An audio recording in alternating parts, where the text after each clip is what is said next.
There's a few things I'd like to explain to you people that maybe you hadn't thought about. Because there's a tendency when you work with a spiritual force and a spiritual form to abuse that. And some of you have been doing a pretty good job of that. And I'm not going to take anybody's inventory nor point you out unless you just really insist upon it. And then I'll not only point you out, but I'll lay out the situation and tell you what's going to happen. When we work in the light consciousness, and we have a catch-22 in there, it's called for the highest good of all concern. And then it means that we must work for that, but not give it lip service. Years ago, 2,000 years ago approximately, the Bible states Jesus called the Sadducees and Pharisees hypocrites and called them white as sepulchres. And a lot of people don't know what that means. But what it did mean is you look very pretty nice on the outside, but inside you're hollow and dead. There's nothing there. And a lot of you who are now into terminology have come to the conclusion that you can say a few trite phrases for the highest good and then abuse your neighbor. Well, let me tell you something. The rug will be pulled out from under you just at the moment of your feast. It won't be pulled out of you on your way to success nor anything else, but right at the moment when that is the thing you want more than anything else in the world, I'm going to step right in there with it and yank it out from under you. Because you cannot abuse the rungs of the ladder by which you go up.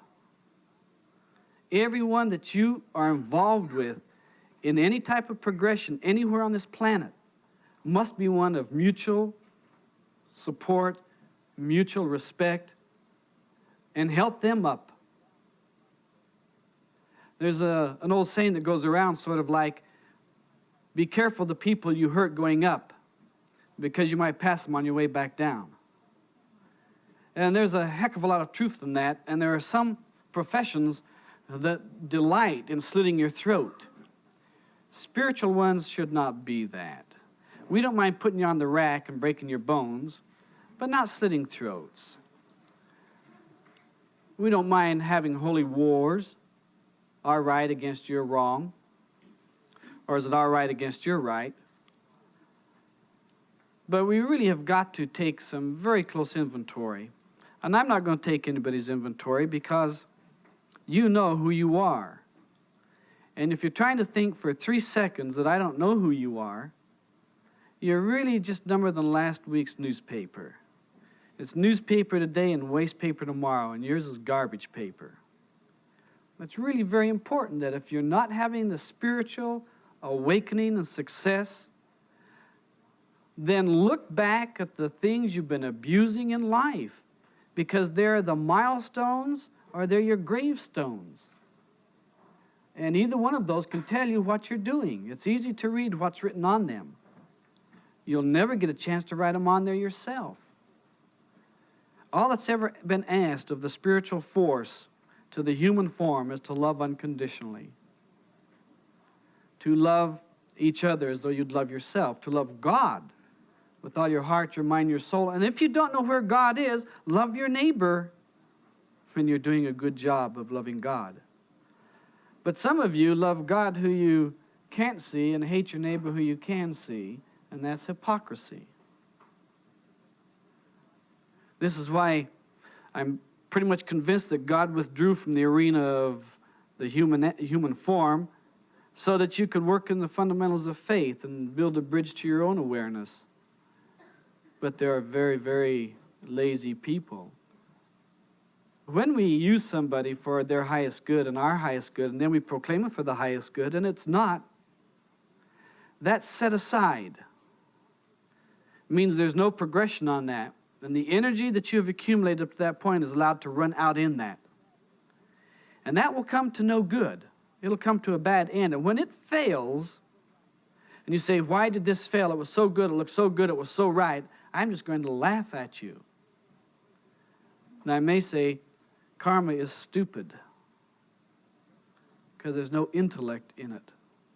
And it doesn't respect us. It won't respect you Maybe it's because you don't respect it. But it's a taskmaster. The nice good thing about it, friends, is it also records the good. But, to come back to add an insult to the injury, if you all think you're so smart, how come you're back on the planet again? If you know it all, what are you doing here? It's really time that we own up and say, I don't know it all. I doubt if I can ever know it all, but I want to do the very best I can with what I do know, with where I am, and with what I've got to work with.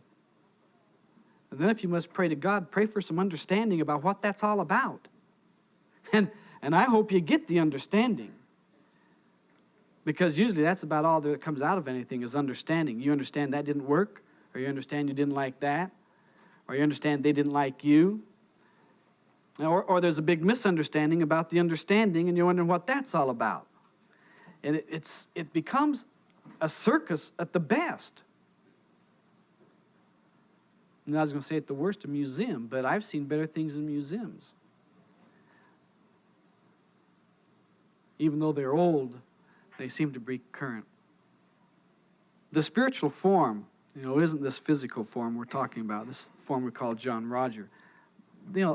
That has anything over your form at all. Nothing. We were back in a prison doing a seminar in Washington, D.C. area just a few days ago.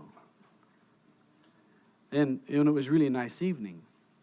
And one of the inmates there said, he was referring to a question. He says, to you people that are free, you're free, and we're not free. And I looked around there, and I looked at the guard. And I thought, I don't know who's really free here, because that guy's in here in the same walls you're in. He can't go out unless he gets somebody to open the door for him, too. The only thing is he might open the door a little sooner, but that'll be it. And after we're getting ready to leave, they want us all together. There were 6 of us. And we went to go out the door, and on the other side was this guard stand with this big revolver. And I said, hey, I was wondering who had the gun.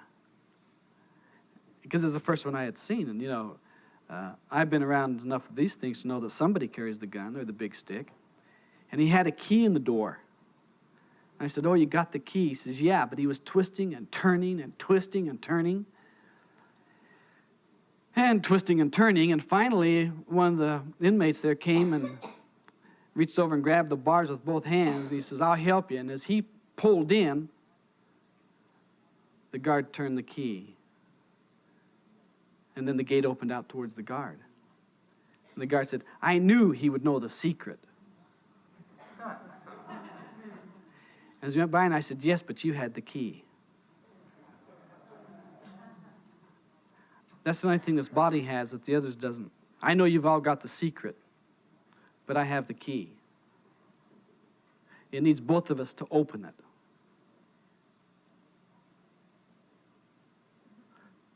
The only thing of it is, I'm not sure who's pushing and who's pulling. But I am sure that the direction has been laid out very clearly to us. It's been laid out very scientifically to us. It's been laid out in subtle realities, but believe me, it's there.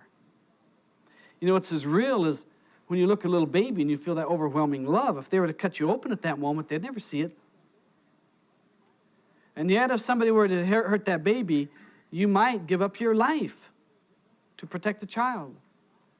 What kind of invisible energy is that moves us when there's no way we're going to move otherwise? Well, there might be another, and that's if you're holding the baby and it wets on you. You may move. But that's another invisible energy that can be known. Most of these invisible energies can't be known, but the results of them can be pondered over for a long, long time. We often wonder, God, what made that happen? That was good. And yet we title this whole process, The Movement of Spiritual Inner Awareness. And we think about it, how else could you, in vocabulary terms, attempt to identify to somebody this irrational process we're doing that is one of the invisible energies, the living love. How do you explain to them in other way except their tunnel, their vision, their pigeonhole, their compartment, their vocabulary? And so you do that by giving up yours, which is nothing anyway, because it's arbitrary vocabulary at its very best. At some point, we define something. We all agree on this definition so we can relate to each other. And other than that, it's arbitrary. And no one is going to lay claim that our definitions are by far the best. They're totally inadequate at best. And I have people writing me letters saying, why don't we have a whole new dictionary, vocabulary dealing with spiritual things? And I laugh. I'm not smart enough to learn a whole new vocabulary. I'd like to make do with the one we have, but I'd like to make it do that we have and make it more reflect that we are. There's majesty and there's beauty in everyone present here. And if you could see it in yourself, you would not hassle yourself on a little bit of food, on that little bit of drink, on that little bit of cigarette, or where's the next sex coming from, or this or that, or your occupation for the next 50 years.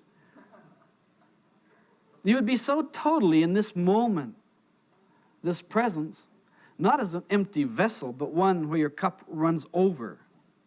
And you don't have to tilt it to give to anyone, but it would just flow over because you're in the very beingness of reality. Hey, this isn't a fairy tale. This is the truth. It's easier to lie to you than to tell you the truth.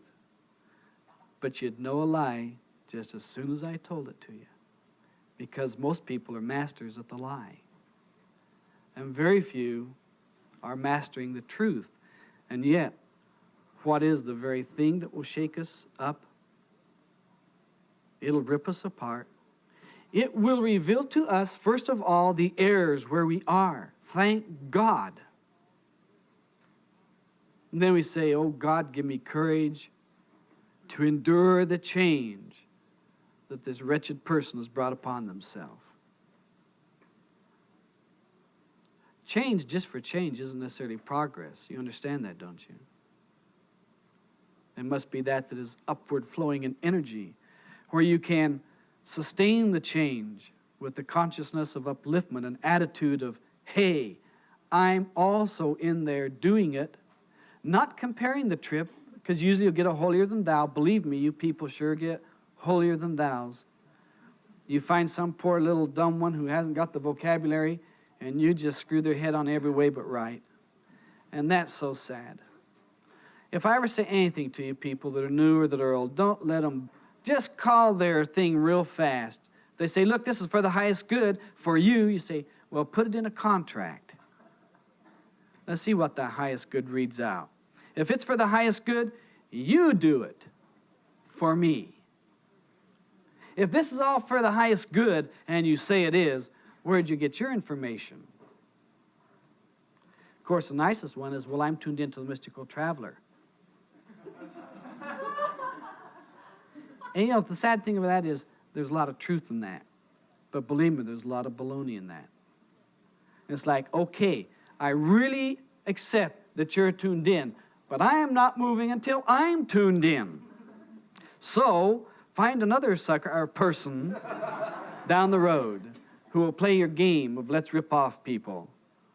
Let's abuse them and misuse them.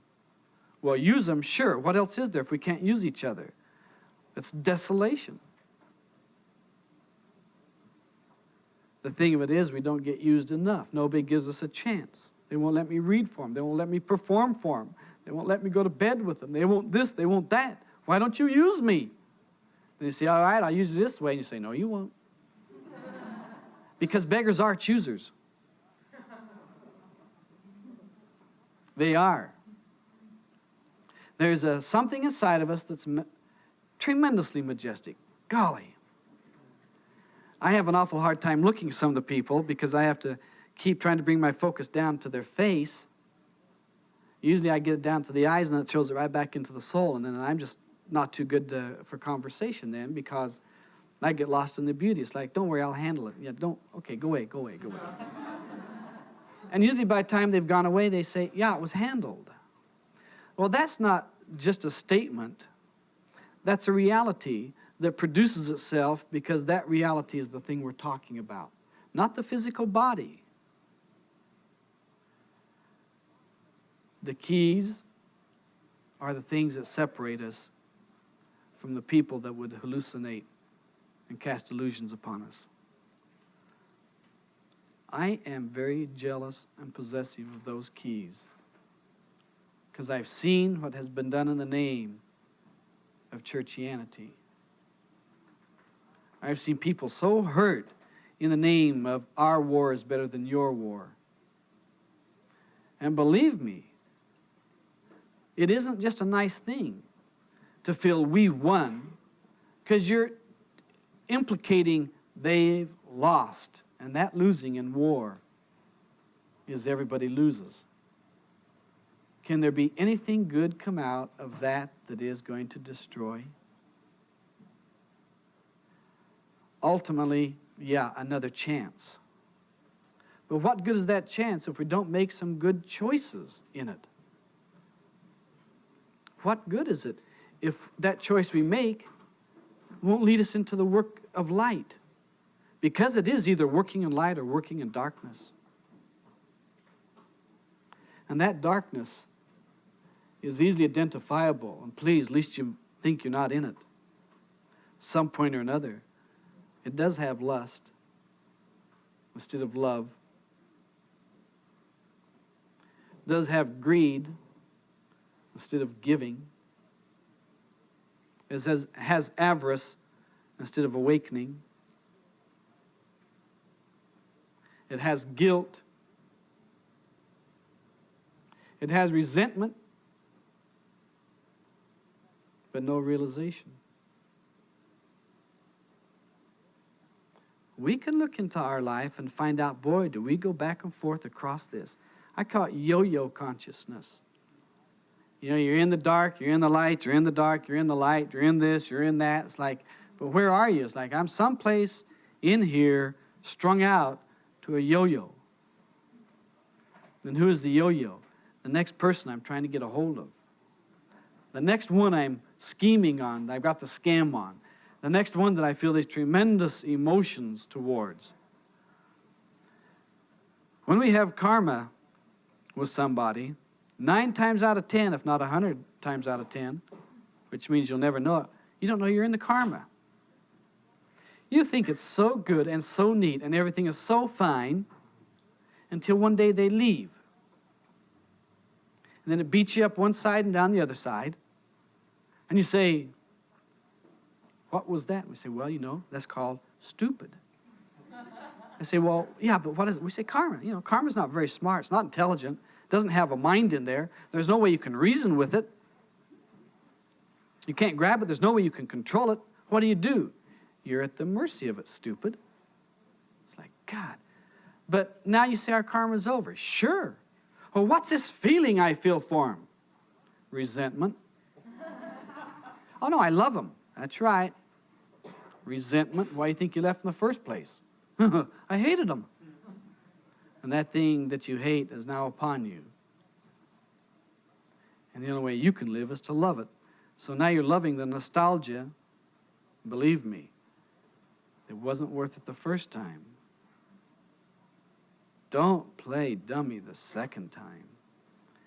But every time we've gone with somebody for any period of time, and if we happen to have had intimate relationships with them, even if it's once, and we back out of that relationship, we've left something with them of ourselves. And we've taken something from them to us. And it's called memory. And then we think, gee, I'm thinking about them. I wonder if they're thinking about me. No, they're not thinking about you. You're a one-night stand. This is 15 nights ago. They got 14 other people between you. Oh, that son of a gun. Oh. He only sweet-talked you to get what he wanted. I thought you knew that. But he told me he loved me. He did. Not does, did. And the next one will be a did too. But never a does. It doesn't continue on. It's these moments where you think you're getting away with it. And later on, it beats you in the head. And some of you have been spreading yourself a little too thin, and the confusion you've been having is coming right out of your reproductive organs. And you wonder why you're confused. Well, you got a lot of people inside of you. Not only have you got yourself and that guy, but all the 15 other women he's had also are wrapped up inside of you. Plus all the men, or all those women that he got involved with are wrapped up inside of you. Now you wonder what's going on. Well, you're going to try to find yourself by the next quick lay. That's not going to work either. It works when you get yourself very, very simple down to your own beingness and center it. And you don't leave that for anyone, but you can share it. But you can only share it with one who is centered, or they'll pull you out and destroy you once again. You know how often you die? It hurts. And so our recourse is to show them. And we can't show them. Why? Well, they own the money. They own the this. They're the this. They're the that. So I'll punish them in my own way. Why? Well, I have a headache. Or a backache. Or I'll eat and get so gigantic. You say, I wouldn't do that. Yeah, you do that. The unconscious is a very strange animal. And you think you hurt them, but you hurt yourself. And that is the biggest hurt. The only hurt against yourself that's bigger than that is suicide. Because, you know, that's the ultimate judgment. That's the ultimate critique of your beingness, is to suicide it. If anything else, we can say, look, I'm in a real state of flux and I don't know where it's going. It's like, because you're in that, you don't have to know where it's going, but you should know that you're in that. And what is the outcome of that? There's no outcome of that. It's flux. How do I do it? You do it by entering back into those things that will center you back to yourself. What? Get by yourself. We say get back to nature. We really mean that. Get back to the natural part of you. Stop the affectation. Stop the rip-off. Stop the vocabulary. Stop jargon people. Come back to the form that you are. It is majestic. The ordinariness that we've talked about is that prior condition that's God. You're just so far away from it, going in the wrong direction. You've only stepped just a little ways away from it. But the thrust of the world is out. Hey, as many times as you've heard me tell you it's not out there, I don't know why you keep trying to make me out a liar. You've made yourself out to be liars. There's temporary fulfillment, and I believe that. And I've seen that. And you can be partially satisfied some of the time. And I've seen that. Because some night you go home and you lay in bed with that is your sweetheart, your lover, your spouse, and you go to sleep lonely. And that's what I'm talking about. That. And the night you can go to sleep in your own bed, in your own room, away from everybody, in the arms of your beloved, is the night you can get married and sleep with anybody. But when you go looking out there out of that lonely ache, all they're going to do is distract you for a season. And then you will reproduce once again your agony to let you know you're awake. Yeah, it's not popular to get crucified, so I don't know why you people do it to yourself. I sit and see people who, we could say, your marriage is made in heaven. God bless it. It's so fantastic. You're both beautiful people, and they can't get along as long as it takes them to get along. And you wonder why. It's very easy. Why? We each one pull to us that will sandpaper us to perfection. But we resist the sandpapering and we hit back with a chisel. And then we all know it's getting even time. So then we start getting chiseled. And when it finally happens that you're left out, can you really blame anybody but your own karma? You say, well, karma's stupid. I said that in the beginning. I've never agreed to it all along. I said, no, I don't think that's really nice. It isn't something where you really want to say, oh boy, look at all the karma I've got. Yay! And yet, to use the karmic cop-out is as bad. I can't do it. It's my karma. It's like, well, overcome your karma. I can't. When somebody says to you, I can't, probably they're saying, I won't. And if they won't, there's no more you can do about that. And if you're smart, if you're really smart, you'll get up, pack up your tent, and leave in the night.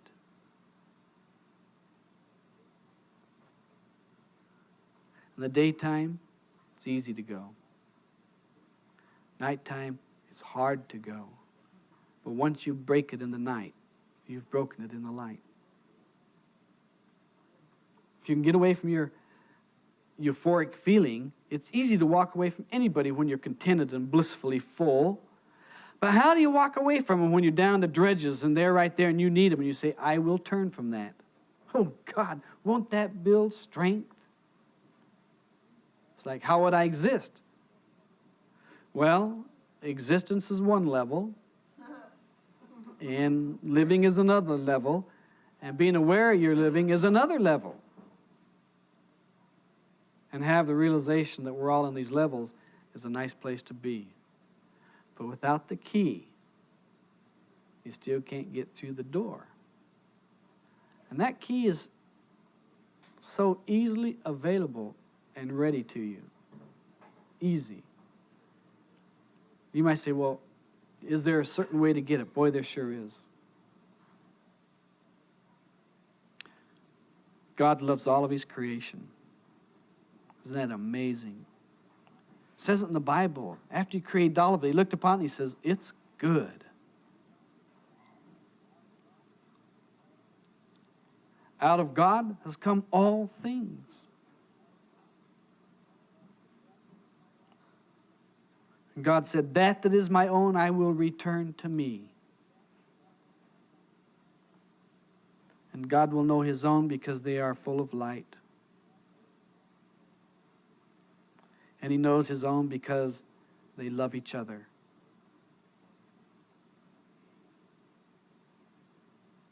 It's pretty easy, isn't it? Those 5 things right there bring you to that point of atonement where you say, well, I think I'll just change then. We say, change to what? Because you may change and go right around the big circle and be back where you started and say, it didn't work. I thought it worked. It didn't go anywhere. We say, well, you were just rotating. You didn't change. Because everything went spinning by, you thought it was progression. No. Our progression is marked by us marking it, by us keeping a track of it. Remember the old diary, Dear Diary? Beautiful idea. And let us see where we were and were not matching up to the life of our own beingness. The truth will tell you, look, my beloved, you're in an error, you're in a mistake. Get that over with and get out of there. I know you liked it. I know it's what you prayed for. But you got it through double dealing. It's going to be taken away. And if you stay, they're going to take you with it, and you're all going to end up in jail. But in jail, there can be freedom. Because that's just an attitude of the mind. Until you can slip into the spirit of who you are and reside in that center, you're as much a prisoner as anyone in a jail. And I'll tell you something too, and some of you know what I'm talking about here. The prison is far worse in your mind than it ever is in reality. Far worse. In fact, you can say, look, if that's the worst you can do to me, I've got it made. That's right, because not one soul is going to be lost. Now, if you don't happen to have a soul, I'm not referring to you.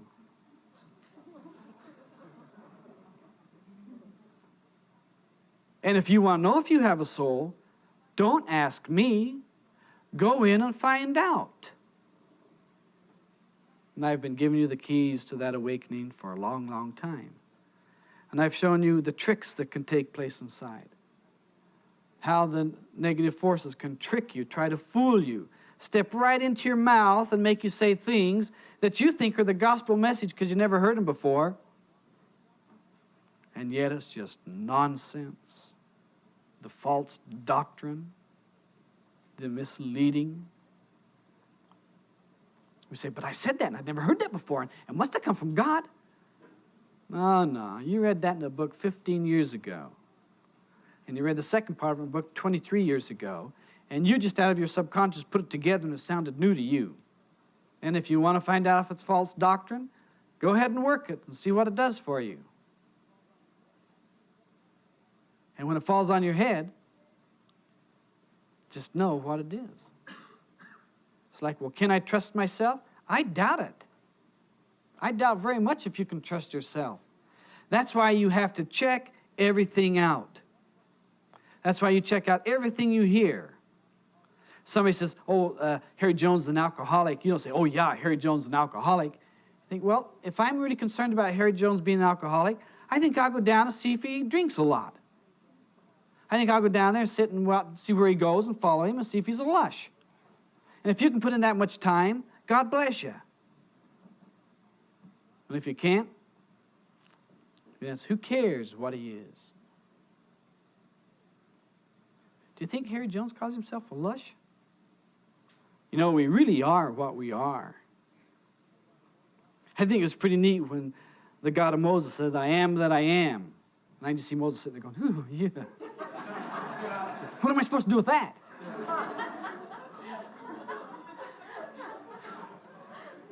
He says, I'm not supposed to go tell him the Lord I am that I am said for me to tell you guys to go do this, right? 40 years in the wilderness.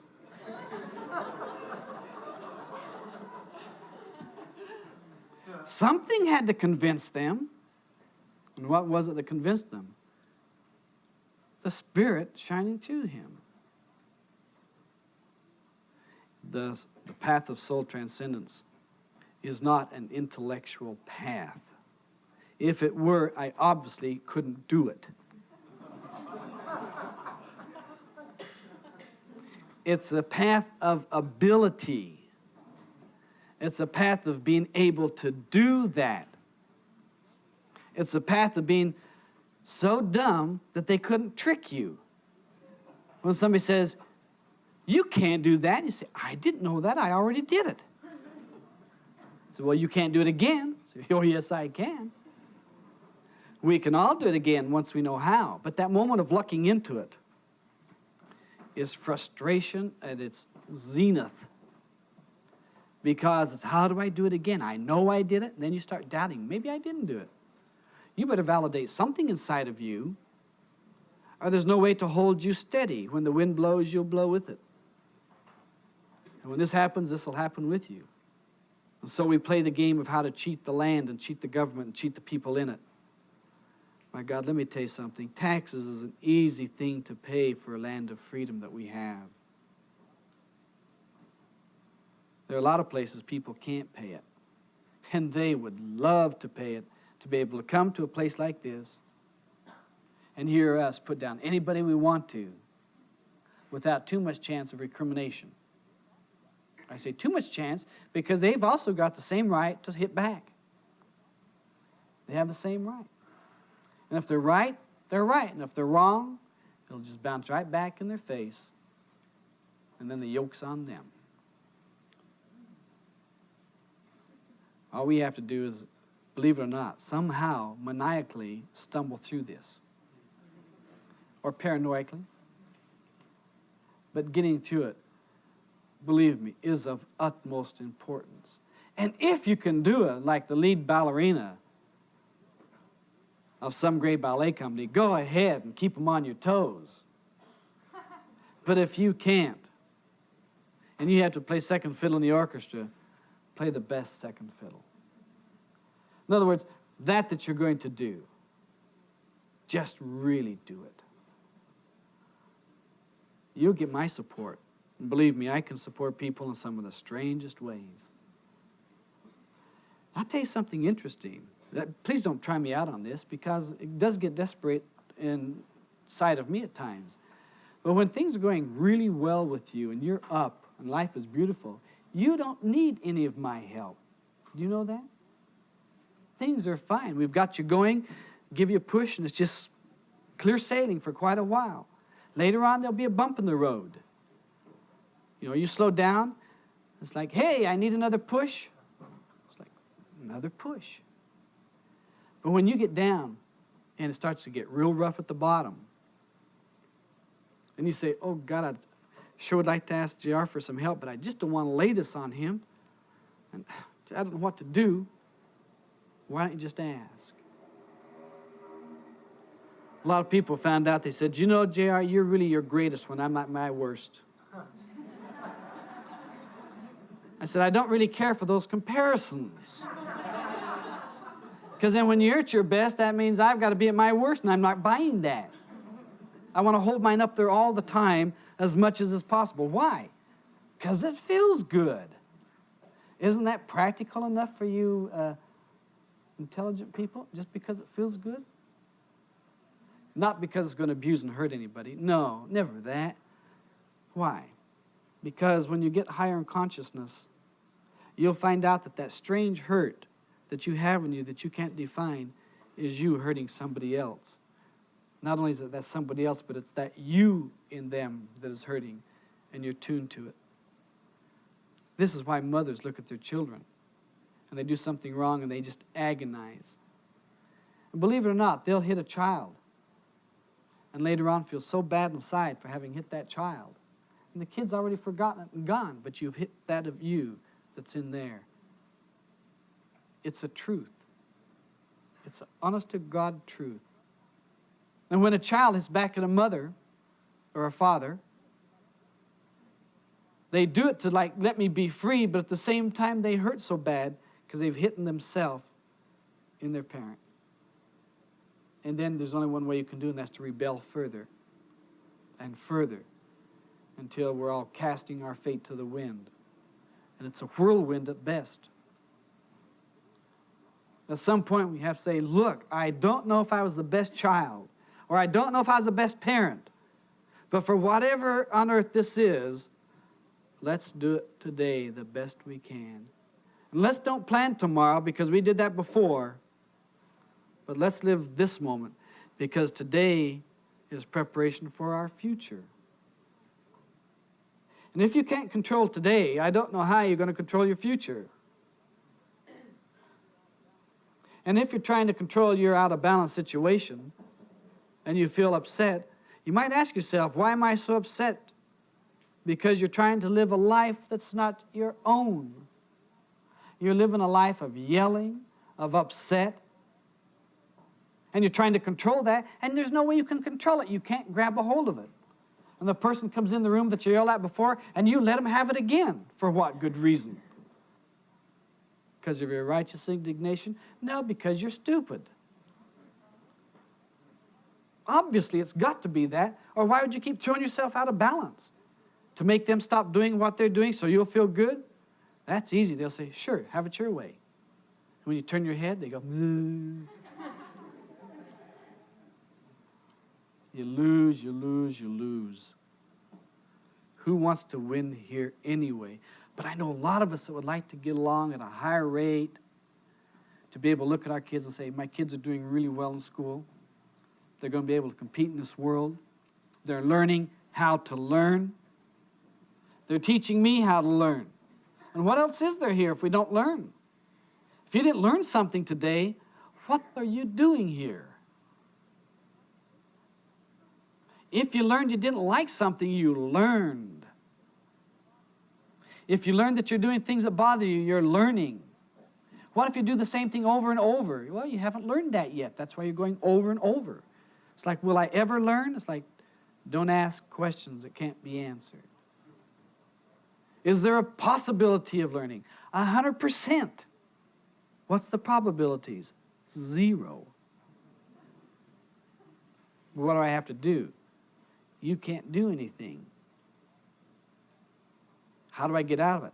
There are processes. There are procedures. It's like being down in a well 20 feet and you try to get out. Can you yell yourself out? No. Can you climb out? No. Can you cry out? No. What if you get depressed? Does that get you out? No. Can you get out? No. What do? You realize you can't get out. Do you despair? No, that doesn't get you out. It's like, what'll I do then? It's hopeless. Yeah, as soon as you realize it's hopeless, as soon as you come to that moment of how frail and insignificant you are 20 feet down,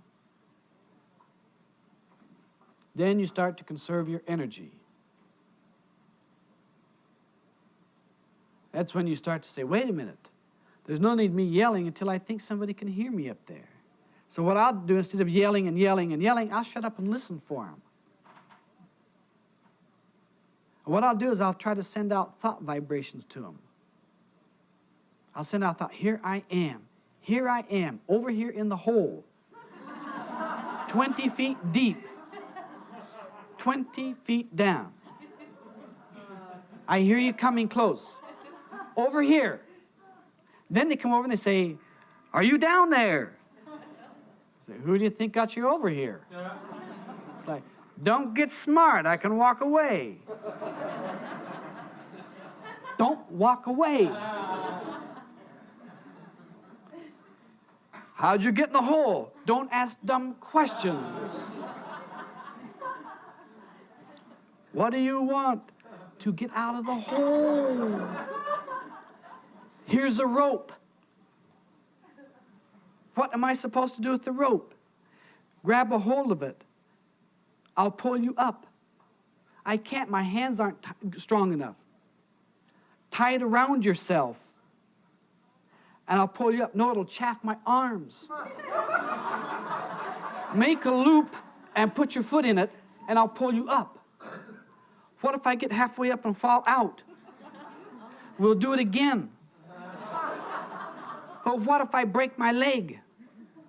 We'll put the other leg in there. But what if I break my back? I'll go get help. Go get help first. Don't you think I can help you out of the hole? No. Go get help. All right, help's 150 miles away on foot. Don't leave me.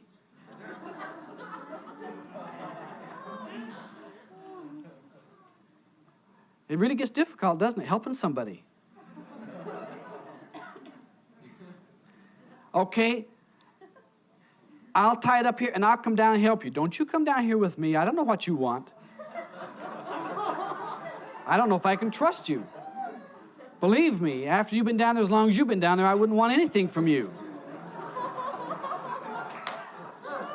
You're just saying that. Yeah, because I don't want to smell it. I don't want to be involved in it. That's why I'm telling you. Can you believe me? I don't know who you are. Why should I believe you? You sleep in the hole tonight. And I'll sleep up here. And when the light comes up and you can see what's going on, then we'll talk about it. And the light has already gone down and it's starting to come up. Now you got to be prepared. It's like, how much do you want to get out of the hole? How much are you really willing to give? Are you willing to give up a little bit of comfort? Are you afraid they're going to hurt your skin or damage your beauty? Are you afraid they're going to take something from you to get you out of the hole you got yourself into? It's like, well, this doesn't look like much of a hole. You fell in a pretty big hole. And just because there's others in there with you does not mean it's right. The masses never have made anything right. There's no way you can refute that. Otherwise, we'd all be eating what the flies eat. It's not right. There are differences. We recognize the difference, but we do not alienate ourselves in the difference. We recognize the difference, and we use that as part of our upflow of energy. I can't run as fast as you, but I can swim faster. I'm not as good at mathematics, but I'm better in literature. I'm not good at singing, but I'm a great actor. I can't act, I'll write. And those things are all fine. Those are all legitimate things inside of you. They are moral. They're character building. They're the process of integrity. They're the very being where you live upon this planet. But you don't call yourself a writer or an actor. You can identify yourself as that performer or as that occupation. But even in that moment of releasing ourselves and saying, oh, I'm an actor. It's like, well, I don't know what kind you are. You certainly aren't a very good one. It's like, well, I don't act all the time. You know, they're on stage immediately, right? In this life, we're all on stage. I think something by the name of Shakespeare said, you know, every man struts his hour upon the stage and then is heard no more.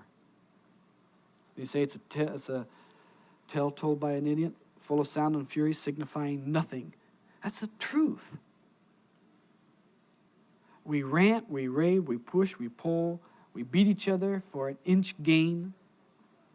Our territorial status, our imperative of occupational livelihood. And we're not going to let them have it back no matter what. And we die in it. But we give it off in inheritance to our people. And once again, we separate the races, we separate the people, we separate the governments. My God, we even separate us in ourselves because maybe we're Portuguese, and maybe we're Spanish, and maybe we're German, and maybe we're a little Jewish. Now, where do we owe allegiance? Obviously, it's got to be in heaven. Nobody else would want you. The hope for the planet is the hope of each one of us present. You think about it, just in the wildest bit of imagination, you know, Jesus came on the planet and supposedly picked up 12 good men. He had more than that. He had a couple of good women, too.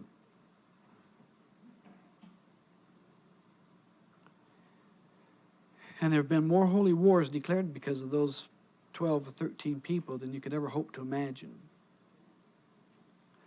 But believe me, they did change the face of the planet.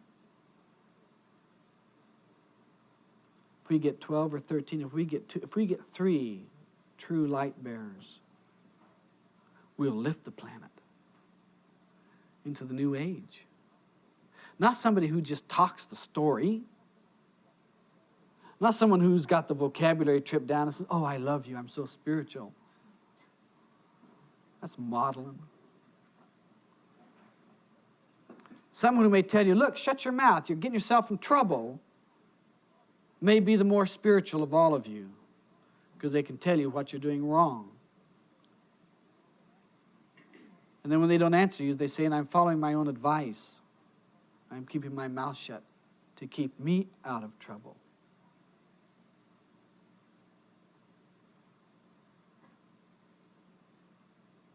How can we do good till we know God? How can we know what good is? It's so relative. It's so inconsiderate of our points of view. It's never respected us as a nation, as a race, as a religion, as a creed, as anything. It has only respected itself, and it hides itself from our view. So we say, but if I only knew what was right, if I only knew the right thing to do, I would do it. You would not. You've known thousands of times the right thing to do, and you wouldn't do it. You wouldn't give somebody the satisfaction of knowing you were wrong. You knew the best thing to say is, look, I think I made a mistake there. It was my fault. What can they do? Kill you? No, but if you lie to them, you die inside from then on, waiting for them to uncover it. And it would have been better if they had have killed you. You only die once that way. The strong die once, the cowards die many, many times. And yet at the same time, we have to die daily We have to give up today, die to it, and resurrect tomorrow and start a brand new day. And when you get up in the morning, it really is, this is the day that God has created. And we're part of the creation to participate in it. Not to demand of it, not to desire it, not to lust it, not to corrupt it. To live in it and to have joy and abundance according to our ability to handle it. Some people can't handle success. The overnight rich was also the overnight poor again, because they had not sustained their ability. They had not showed they can maintain, that they can be trusted in their wealth. So we do truly test each other. We test things that come to us. We read scripts for validity, for internal consistency. We look at cars to see that they're functioning completely. We listen to people's story to see how it holds together. We listen to detect the lie. And yet, how would you know the truth? That's the most valuable. Listen to detect the truth, because the truth will free you. The lie will mislead you and corrupt you, because then you cast doubt upon them. And they may have only had misinformation that was given to them. And they're doing their duty. They're passing it on without checking it out. Don't be guilty of that. You can say, well, look, I heard this and somebody said this, but I haven't experienced that yet. I don't know. I'm working at it. I don't know if mine will be the same way. I am doing this process that we call spiritual exercises, meditation. I am working at it in the idea that I'll be able to get freer inside of me and be of greater value to myself and to other people. That I can be free from my agonies, my guilt, my inabilities to control my life, my destiny. Not my future, here it is. But if somebody comes up to me and tempts me, I can say, no, thank you, not today. Not do I have to indulge today because they presented it. We don't have to. Some people think, oh, I better eat that piece of cake. It's the last one on the plate. They got 400 plates back. They're loaded with cakes for you. There's always going to be cakes for you. There's always a supply for the demand, according to your ability to handle it. That's the phrase they left out when they translated it. Man is to have joy, have it more abundantly, but how does he know what that is? He's got to know some of the agony. He's got to know some of the restrictions. He has to know the bondage of his own beingness. So when the freedom comes, he'll say, that's what I know it to be.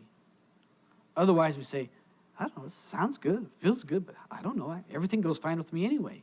And you go outside and you get hit in the car. You say, what happened? You say, you weren't paying attention. So what I call on the light, we say before the wreck or after. So after. I didn't need it before. You always need it until you come to the realization that you're it. Not as an ego trip. God, no. Not as a vainglorious trip. No. But as the whole process that you can't not lie any longer. And when they ask you, you tell them the truth. If they don't like it, that's the way it goes. For everyone that's told the truth on this planet has been assassinated and martyred,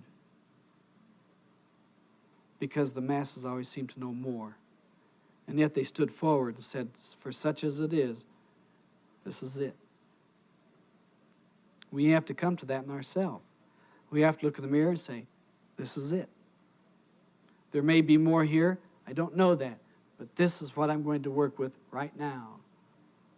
This is what has been created. Here I am. I'm not going to declare a world of events or how I'm going to do the 20 years. Just right now. Berush Beshem.